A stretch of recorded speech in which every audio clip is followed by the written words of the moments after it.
What's going on, guys? Welcome back to my channel. Today I'm sharing with you my top 10 most anticipated movies for 2025. Now this year we do have many movies to look forward to, so it was kind of difficult to narrow everything down to just 10, but these are the 10 that I'm just really excited for. I saw the trailer and it just got me excited for the movie, or a couple of these films have been delayed for a year or two and they're finally coming out this year. So these are my top 10. You're not going to agree with me. I'm sure your list is going to be different from mine, and that is okay. So if you do want to share your most anticipated movies for this year down below, please comment and let me know what they are. And this is just a general top 10 list. There is no rank here. There is no number one absolute most anticipated. It is just a general top 10. So kicking everything off, my first movie that I'm most looking forward to is called Sinners. This is a brand new vampire movie directed by Ryan Coogler and starring Michael B. Jordan. Now, the reason why I'm really looking forward to this movie is because I love vampire films. You guys already know this. But the number one reason is I think this movie is going to be a very unique, different concept for a vampire film. Because vampire movies, we've had so many of them over the years, and it's kind of difficult to think of brand new things to bring to the table as far as a different kind of vampire movie. But I think this one is really going to go somewhere that we're not expecting, that we never would have thought of. I think this movie is going to be really, really different. So that's what I'm looking forward to. Plus, with the dynamic combination of Ryan Coogler and Michael B. Jordan, they work so well together. This movie cannot miss. I think this film is going to be awesome because every single time they work together, they make magic. All of their films together are just really, really well done. So I'm highly anticipating Sinners. Now, the second film on my list is a Marvel movie. Now, I think in 2025, we are getting 3 different Marvel projects, and I didn't want to choose all 3 and put them on my list. I am excited for all 3. But for this list, I wanted to choose just one. The one movie that I'm most excited for from Marvel this year. And it may surprise you because I chose Thunderbolts. And the reason why I say it might surprise you is because we are getting Fantastic Four in the summertime. I believe that's coming out in July. But I'm very new to Fantastic Four. As far as Marvel characters, I'm not very familiar with these characters. I just watched the Fantastic Four movies with Jessica Alba and Chris Evans like not too long ago. So I know who the characters are, but I'm not like really invested in them. So it's not my most anticipated, but I am really excited for Thunderbolts because this is like Marvel's gang of misfits and they don't know where they fit in the world right now. They're kind of wondering what their purpose is. It's kind of giving me Suicide Squad vibes. That's a tongue twister. It's giving me Suicide Squad vibes just a little bit. So I think that's why I'm so excited for it. Plus the trailer on top of it. There's one sequence with Bucky on a motorcycle with a gun. Oh my God. I loved it. It was very reminiscent of T2. If you guys have seen the trailer, you know exactly what I'm talking about. So it just got me excited for the film. So I'm really looking forward.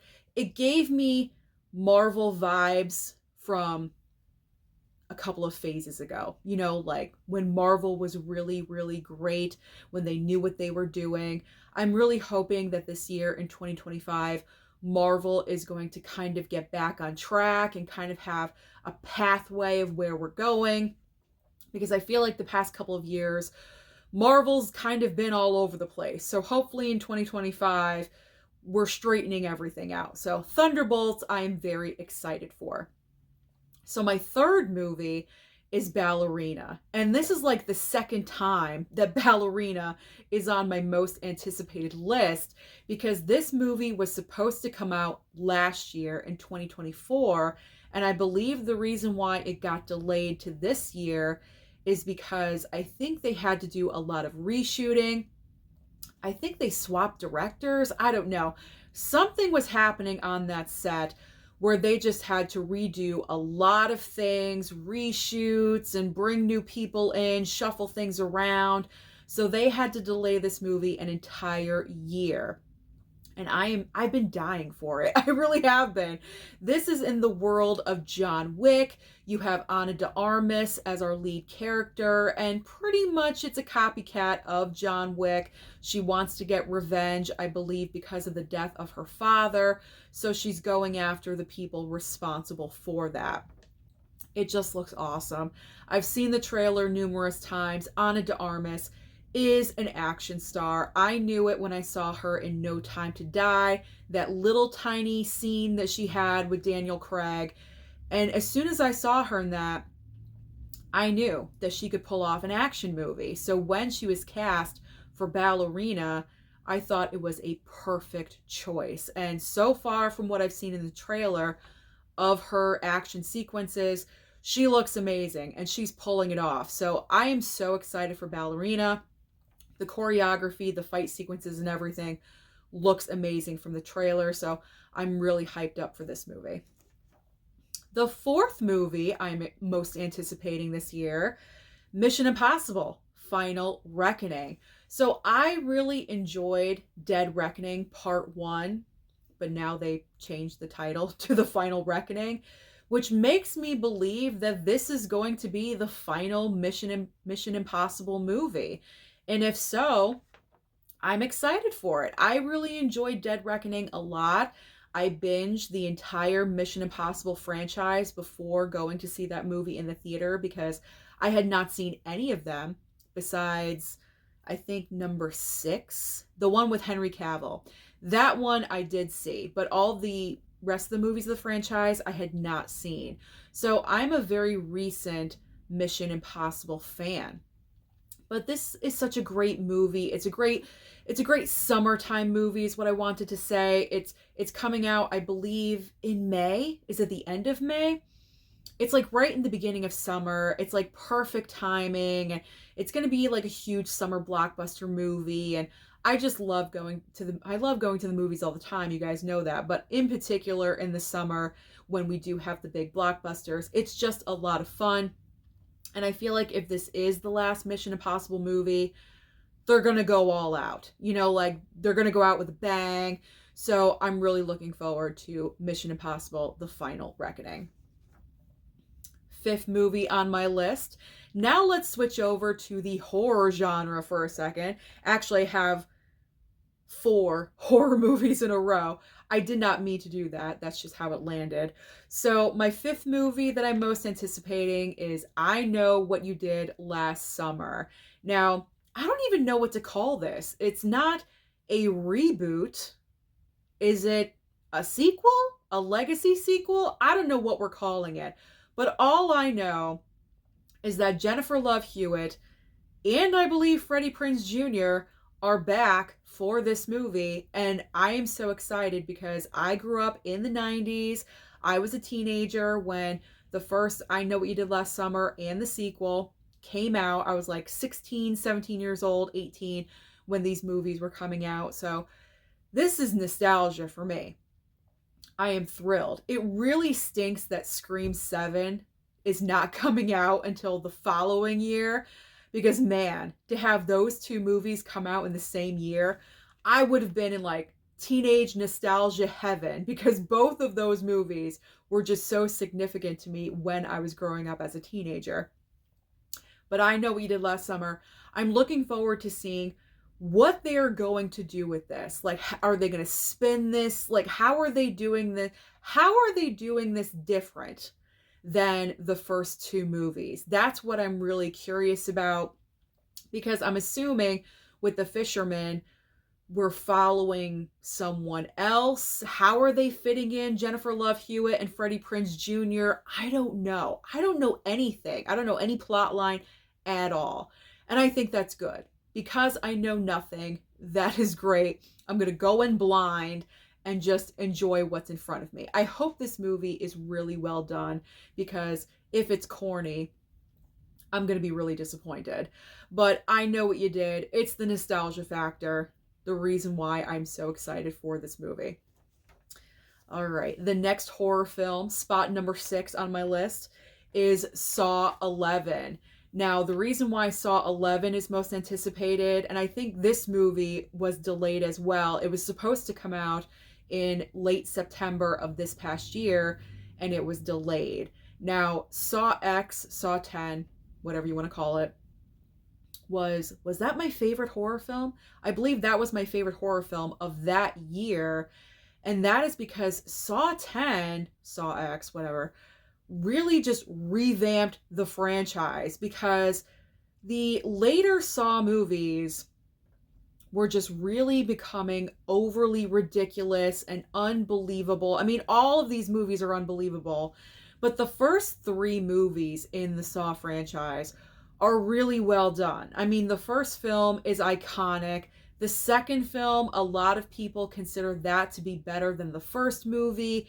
And then the third film is also solid. And then when we get to the middle of the franchise, it gets kind of like muddled and ridiculous. We're not focusing in on John Kramer anymore. We're focusing in on other characters. And, you know, it wasn't what Saw was in those first 3 movies.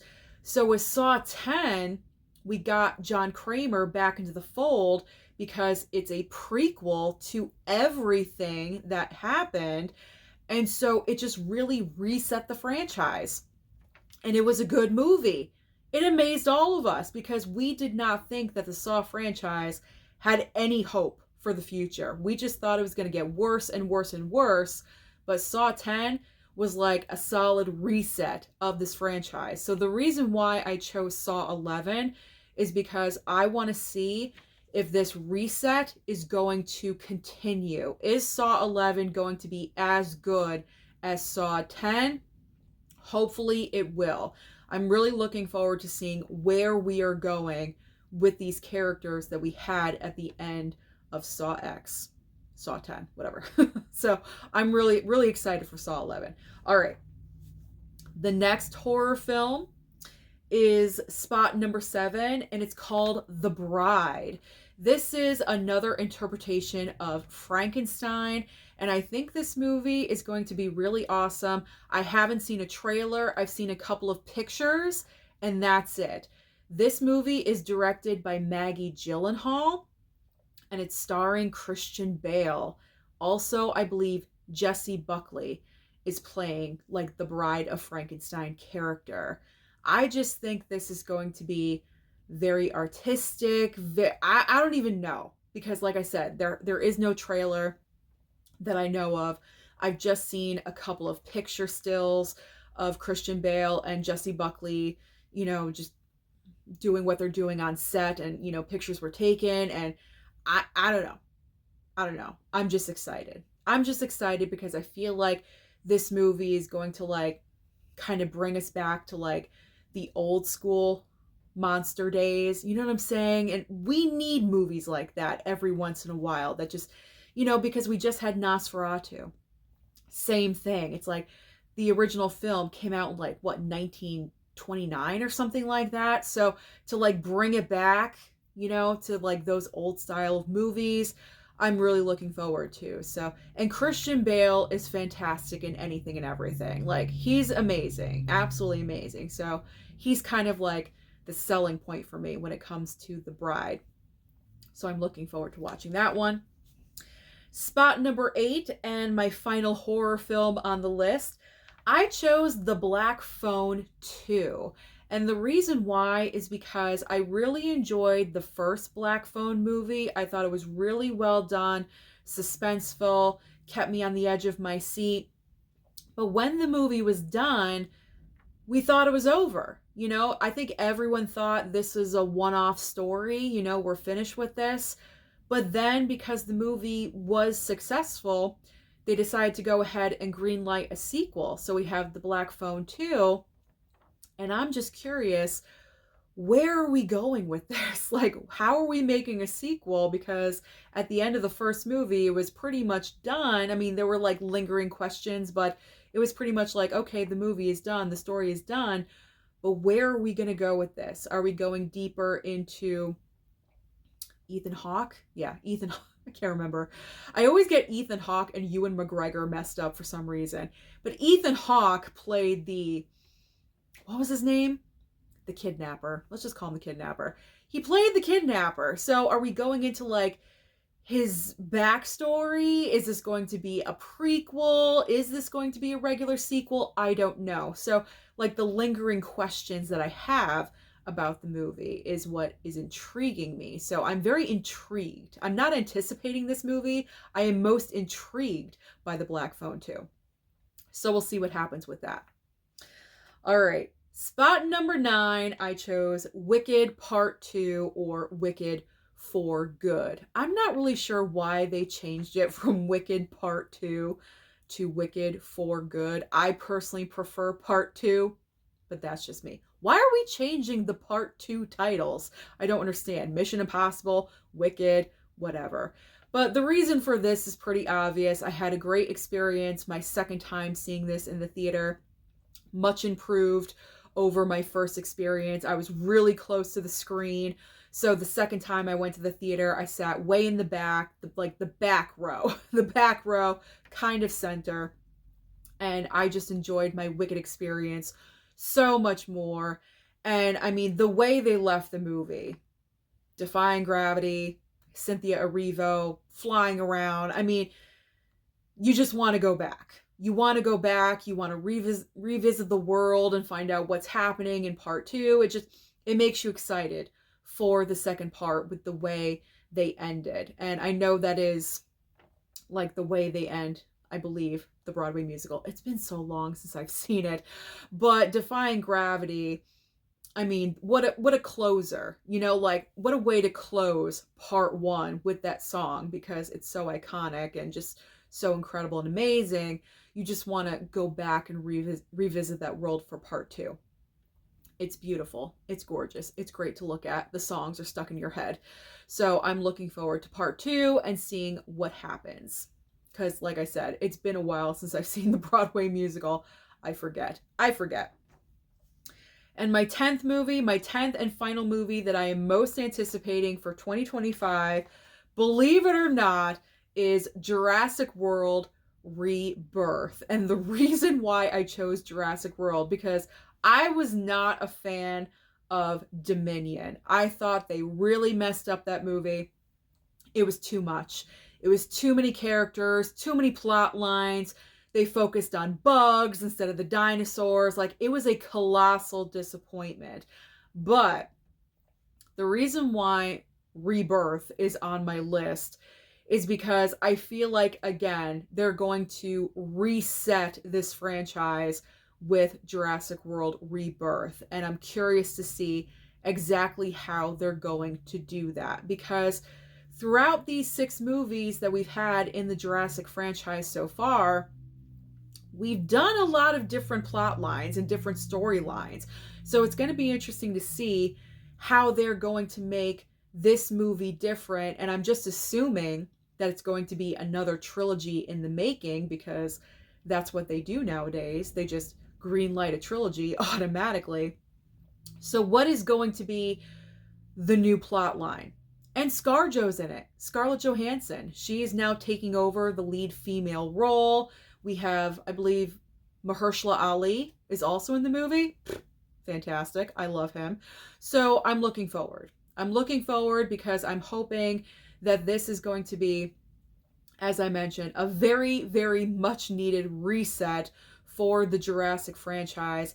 If this movie just is really, really well done, it just could really change things overall for the Jurassic franchise. And it is really needed, because I think Dominion just left a bad taste in all of our mouths, to be honest.